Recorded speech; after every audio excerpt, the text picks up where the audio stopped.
All right, we'll start up here in the front. It has a hookup light for hooking up at nighttime. It has your up and down button for extend and retract the jacks, which I can't do because I have the BLs down in the back.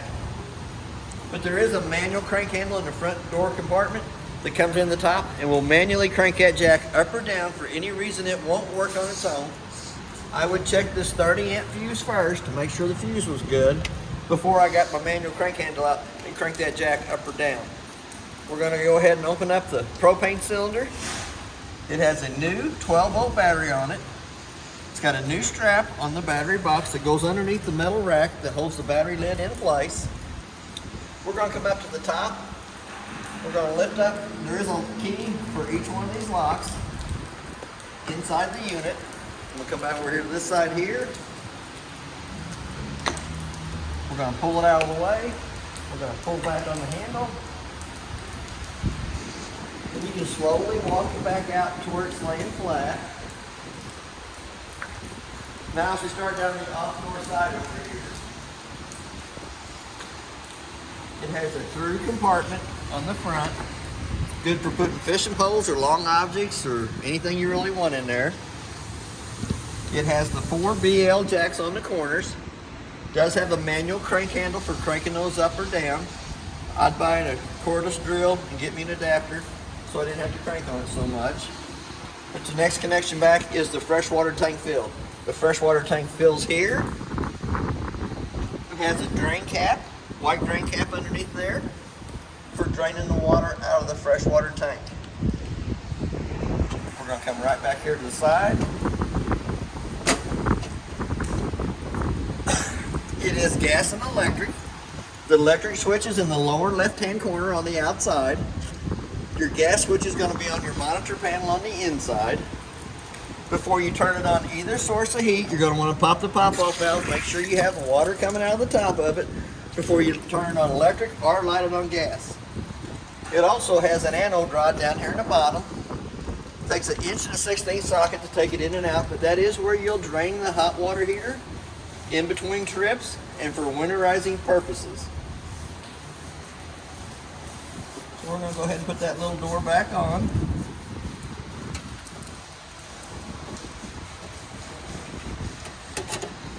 It does have a mud dauber screen on it. The next connection back is the outside of the furnace.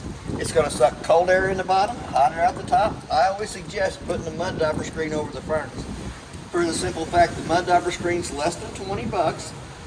It's $145 an hour for every hour that I have to take the furnace out and clean the mud daubers out of it. So that is a very wise investment. Next is the outside of your refrigerator. Refrigerator works 3 ways: 12 volt, 110, and propane. It does not cool down on the 12 volt. The 12 volt is for when it loses 110 power coming to the refrigerator, it'll automatically kick over to gas, lights it on gas as long as your gas bottle on the front's on. It keeps you from losing your food service on the inside. The little black holes coming to the outside is for when the freezer's made ice on the inside. You turn it off, the water comes down, comes into a tray in the bottom of the refrigerator, and comes out this little black hose right here. Lug nuts on the trailer have been torqued at 100 foot-pounds. That's what's recommended on the side. The tires are air to pressure, which is 50 pounds on the side of these tires cold. Your next connection back is your outside shower. Left is your hot water, right is your cold water. It's good for cleaning fish, cleaning animals, or cooling the wife off when she's mad. We have our low water drain points. The white is the cold side of the water system. The red is the hot side of the water system. You'll use those low water drain points in between trips if you want to, and for winterizing purposes only. Then you have a city water connector in the back that you can hook a water hose and a regulator to, turn water pressure onto it, and you'll have a water pressure going to all the faucets on the inside. Right down below that is your termination valves. Your sewer hose goes on, you'll pull the 3-inch black valve in the back first, let all the nasties come out that'll come out. Then you can pull the gray handle in the front and let all the nasties come out of that too. You do have a park cable satellite hookup here in the back. You have a 30 amp power cord that is 30 foot long. We're going to step here to the back. We're going to open up the back while we're here. We're going to flip that up, flip this handle over to the side. They do have locks, individual locks on each one of these connections. The gray key on the inside is what you use for that. As you're letting it down, you can just kind of walk yourself back. Slide back down into place. As we come around this side over here, it does have a set of LED lights underneath the awning too. It does have blue lights in each one of the outside speakers. The steps are folded up, out of the way. Lift up, pull down, fold down. Don't keep your hand in between this as you're bringing it out. Does have a 110 outlet on the outside of the unit that is GFCI protected. Lug nuts is torqued at 100 foot-pounds again. Tires are air to pressure. We're going to go into the front storage compartment. It does have a little hook here on the side that holds the door up. This handle here does your BALs. This handle here does your tongue jack on the front. And it does have an extra 3/4 inch handle if you wanted to get the little one instead of using the big one. We're going to drop that back down. We're going to go into the front compartment here again. This is just your through compartment from one side to the other. Then you also have your little solar panel connection here that if you wanted to buy the solar panel that sits out in front of your trailer, plugs into this 2-prong connection. It will recharge the battery on the front of the unit only. So if you wanted to dry camp, you buy the little solar panel and put it out there, recharge the battery. Now we're going to go inside the unit. It does have a working fire extinguisher on the left or right hand side as we come in.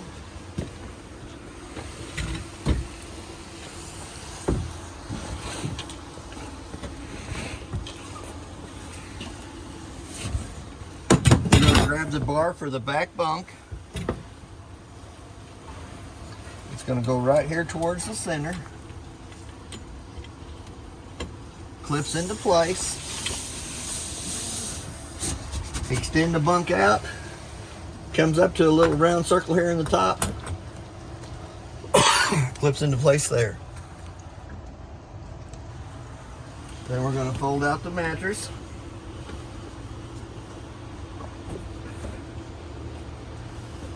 In the back bunk compartment, there is a 110 outlet close to the front of the bed.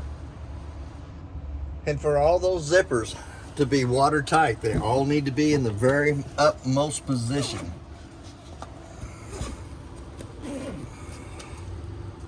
We're going to do the rest of the zippers the same way. The back one is a fire escape. In case something would happen, there is a way to escape out each one of the bunk ends. Hate to always tell people about that, but that is a safety feature. We're going to come into the bathroom area.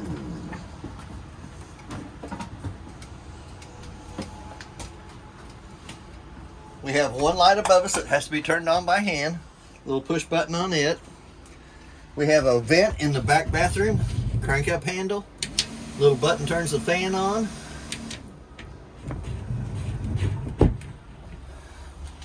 We're going to go down to the toilet next. There is instructions on the back of the toilet. It's pretty simple. Push down on the lever. Fills with water. Fill it about halfway full. Do your little business. Push all the way down. It fills and dumps. A little trick to the toilet is twice the water to the paperwork.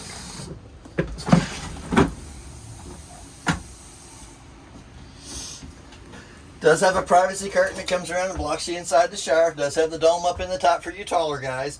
We're going to have hot water on the left side, cold water on the right side. We're going to go over to our GFIC outlet. We're going to come up to the monitor panel. It does have the red button, is your water pump switch that turns the water pump on between the freshwater tank and the faucets. We're going to check your battery life, shows you it's fully charged. To get an accurate reading on the battery, you need to have the 110 line unplugged before you push the battery button to give you an accurate reading of the battery. We're going to go up to the fresh tank. Shows you the fresh tank is full on the unit. Black tank is empty. Gray tank is empty. As they fill up, they'll show 1/3, 2/3 full.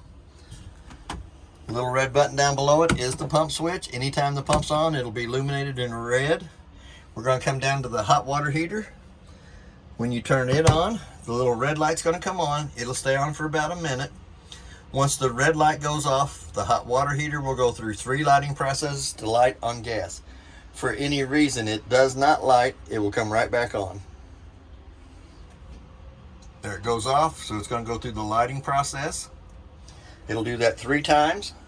If it doesn't light in the first 3 times, the little red light's going to come back on. We're going to go right past that. We're going to come up into the medicine cabinet, 3-shelf medicine cabinet. Does have a little bit of storage underneath the bathroom sink. Does have a stopper for the bathroom sink. We're going to step out of the bathroom. There's my glasses. We're going to come over to the furnace. We're going to turn it off. We're going to wait about a minute. We're going to turn it back on. Dial it up to the temperature you want it to come up to. Automatically the furnace is going to kick on. Got my bucket. The furnace will go through 3 lighting processes to light on gas. For any reason it does not light on gas, it'll shut itself off.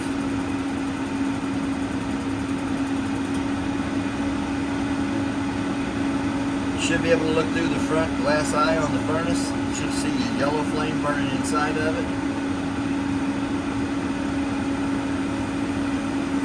As long as I turn the propane valve on the front, there's a second time to turn the light. There it is. You can see the little blue flame burning in the glass eye.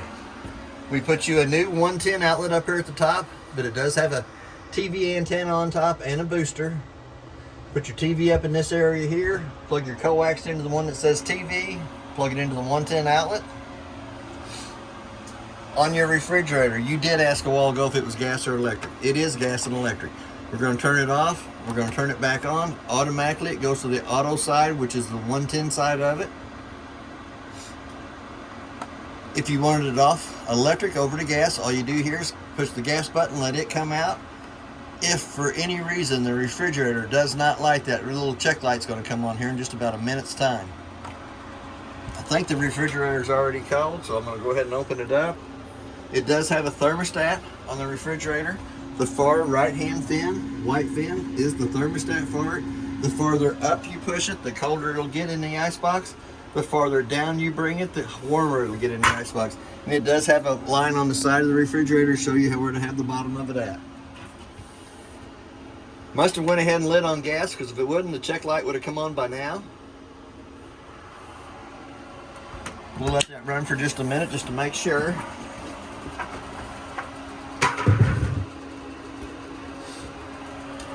Usually if it wasn't gonna light, that little red light would have come back on, checking, showing that it needs to be redone. Usually when I come into the unit, I'll light the stove top first, make sure that I got gas back to the stove top before that I turn it on to let it run on gas on the refrigerator. We're gonna come back to the breaker box. Your breakers are all the way across here, and they are marked exactly what they are from your main all the way down. Your car fuses on this side over here are marked up here at the top exactly what they are. And they should have a little red light off to the right hand side of them. For any reason one of the 12-volt fuses would blow, it'll have a little red light on the right hand side indicating that the fuse there is blown. And you can still see the red light through the griddled front of the breaker box. We're going to come back over here. Does have a stereo power button up here at the top corner. You can Bluetooth to it if you wanted. You can change the modes. We're going to go to KC. We're going to turn the A speakers off, which is your auditorium. We're going to turn your B speakers on. You can crank your volume up.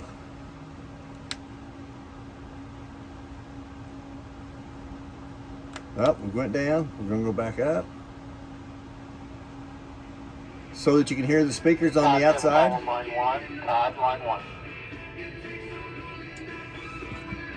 So we'll crank that stereo speakers back down so it doesn't bother Trey. We'll go back to the inside speakers, and we're going to turn them off. There is fans and lights in the top of this cabinet. On that side there for the bunk ends. The light right down below the cabinet has to be turned on by hand so you can see what you're eating.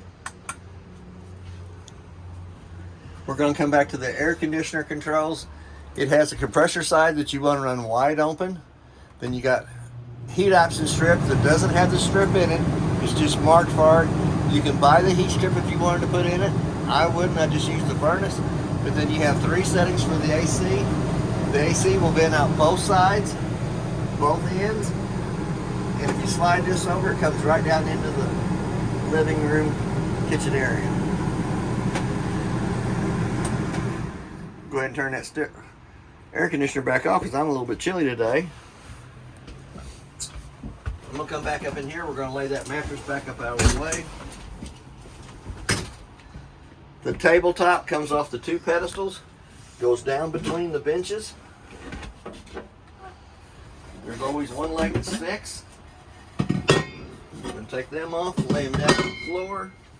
We're going to bring the tabletop over between the 2 benches. We're going to take the 2 back cushions off and put in the middle to make a smaller bed there for the children.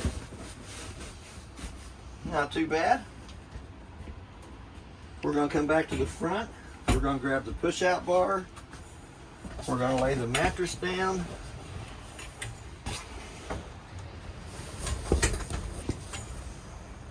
We're going to come right back to the center of the push-out bar.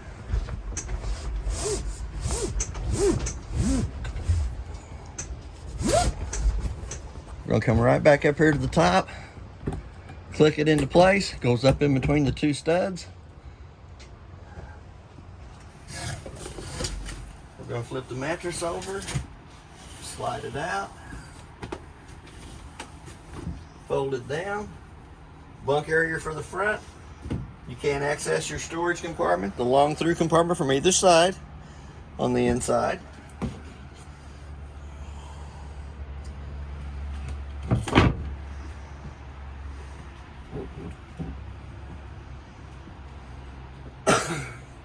I made you a handy little shelf and put over on the right hand side. Does have pretty good storage up above it. Right down below it does have another light that clicks into place in the center. Couch will fold up. You can reach your storage from the outside compartment through the underneath the mattress, or you can lay it down, fold it into another bed for a longer person. We're going to lift it up, slide it back in.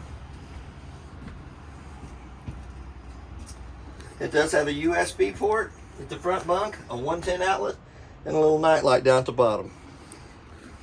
We're going to come back to the kitchen cabinet, same way there. Got a little push button in the center of that. We're going to open it up. It does have pretty good size storage up above. We're going to lift up the lid on the stove. You're going to turn it to where it says highlight position. You're going to take your lighter, long lighter or match. There we go. Light the 2 stove tops. Dial it down for any setting that you want it for.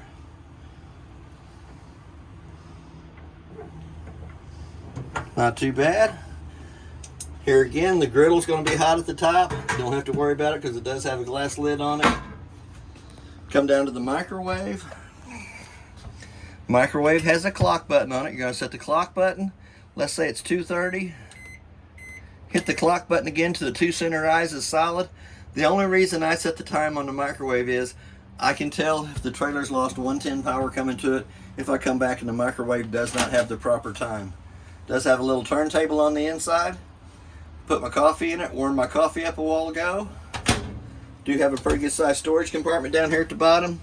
They give you 2 cutting boards for the sink. And there is an extra pedestal for the tabletop that can be mounted to the tabletop or to the floor, either way you want to go with it. Does have pretty good sized storage underneath the kitchen sink. Add a lot of little goodies in there, little snacks.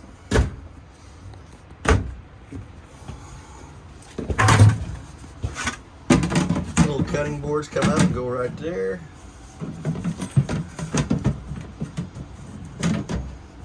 Here again, you got the hot water on the left side, cold water's on the right side. 2 sets of keys for the unit.